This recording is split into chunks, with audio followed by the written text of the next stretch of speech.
media pembelajaran tentang sistem reproduksi pada wanita. Nah, pertama saya akan menjelaskan apa itu ovarium. Ovarium adalah salah satu organ reproduksi wanita yang menghasilkan sel telur dan hormon seperti estrogen dan progesteron.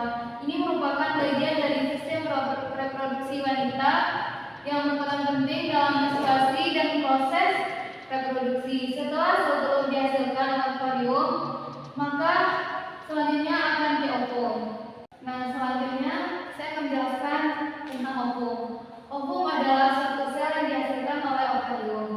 Sisi dari ovum adalah untuk membantu sel kromosom oleh perempuan yang menciptakan lingkungan yang memungkinkan terjadinya pembuahan.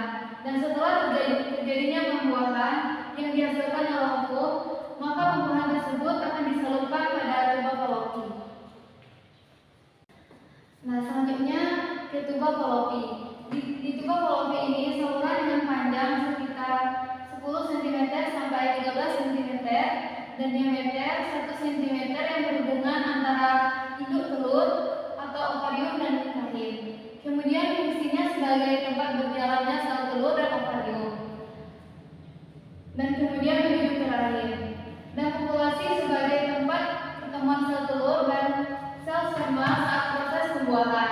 Setelah pembuahan dilakukan pada saluran tuba Fallopi, lalu diteruskan dengan uterus. Lalu di uterus.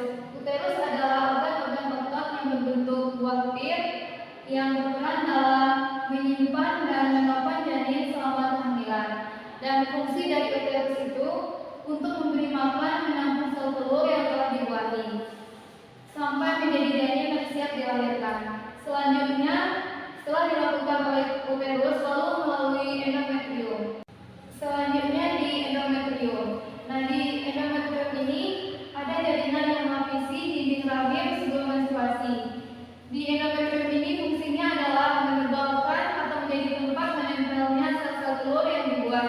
Dan setelah melewati endometrium ini, jaringan yang melapisi dinding rahim lalu menuju ke serviks. Nah, di serviks ini yaitu bagian rahim yang terhubung ke vagina. Nah, fungsi dari serviks adalah untuk memproduksi lendir yang membantu menyalurkan sperma ke vagina dan rahim saat berhubungan seksual. Dan setelah ovum melewati saluran yang menuju ke semua proses, yang terakhir adalah menuju vagina. Nah, yang terakhir adalah vagina. Di vagina ini adalah bagian dari sistem reproduksi wanita. Vagina ini berfungsi sebagai saluran penghubung ke rahim dengan labia dan vulva dan sebagai jalan masuknya. Vagina ini digunakan tubuh untuk mengeluarkan menstruasi yang berasal dari rahim. Baik, itulah penjelasan materi dari saya mengenai sistem reproduksi pada wanita. Saya tutup dengan Wassalamualaikum warahmatullahi wabarakatuh.